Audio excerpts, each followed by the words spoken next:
you were recently attacked. What happened to you? Well, never forget that it was Hillary Clinton that declared us all deplorables as if we were some second-class citizens. And it was Maxine Waters that gave the dog whistle that wherever you see them, you make a crowd and you go after them. And that's exactly what they have done ever since then. And so when someone like me is in public and restaurants, airports, many public places, and there's these nasty, nasty people. They're usually typically women about my age or a little older, the ones that watch The View every single day. And their children who, well, God help them, we don't know what's going to happen to them.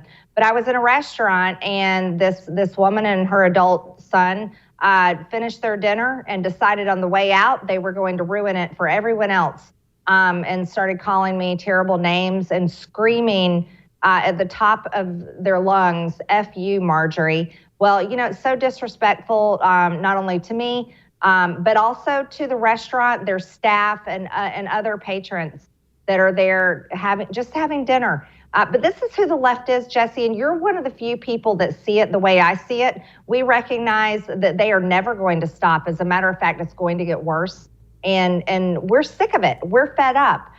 You've seen me over the past week or so calling for a national divorce because I really believe that, if we have states, red states and blue states, well, you know what? They can abolish their police. They can transition their children, no matter how much I disagree with it. And they can have their wide open borders, and we can secure our borders. We can protect our children, and we can support our police officers. And we can be left alone because we're fed up with these people. We're sick and tired of them. And our federal government is destroying every single ounce of freedom that we have and making everything worse. So that's why I've been saying these things. And then, I go to a restaurant and get screamed at by demon-possessed, insane, out of control people. And it's just another reminder of watching videos where just regular people were being attacked because they wore a MAGA hat in public. And it's too much. We've got to do something about it. I loved that you were talking about national divorce, whether people support it or don't support it. I think it's an important conversation to have. People who don't support it can get mad as they want, but it's not a conversation that's going to go away because, as you just pointed out so eloquently, we are already two different nations. Here's a little bit of the response to you coming out and saying something. Congresswoman Marjorie Taylor-Greene. This week, she repeatedly called for a national divorce. There is no national divorce on the horizon right now. The last time Southerners like Marge proposed a national divorce, it was because they were holding 4 million African Americans hostage as slaves, and they didn't want to let them go. Wow. Okay, what I don't understand, Congresswoman, is why don't they want to divorce us? As you pointed out, sad as it may be, they hate us. Okay, the feeling is mutual, at least on my end. I'm not telling everybody to feel that way. I hate you, you hate me. Why are we living together? Why are we still married? Why don't we go our separate ways? Well, certainly we've been trying to kick them out of the bedroom and make them sleep on the sofa for some time now, Jesse, but they just don't seem to get the message.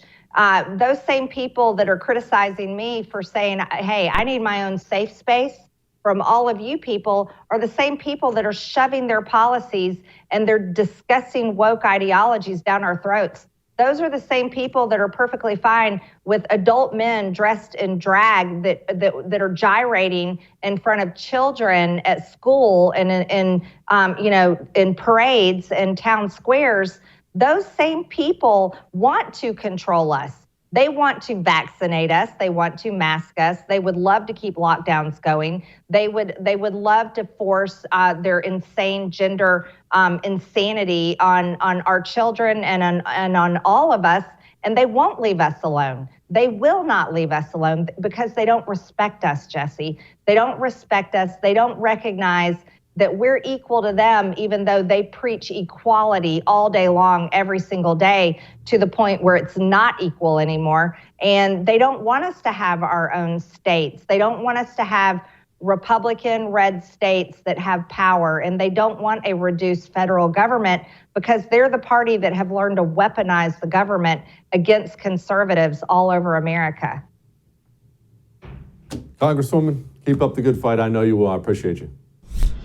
Support the First TV today and get instant access to exclusive specials like Who is Ron DeSantis, the history of FBI scandals, and America's worst presidents. Visit thefirsttv.com/support or download the First TV app to become a supporter and start watching today.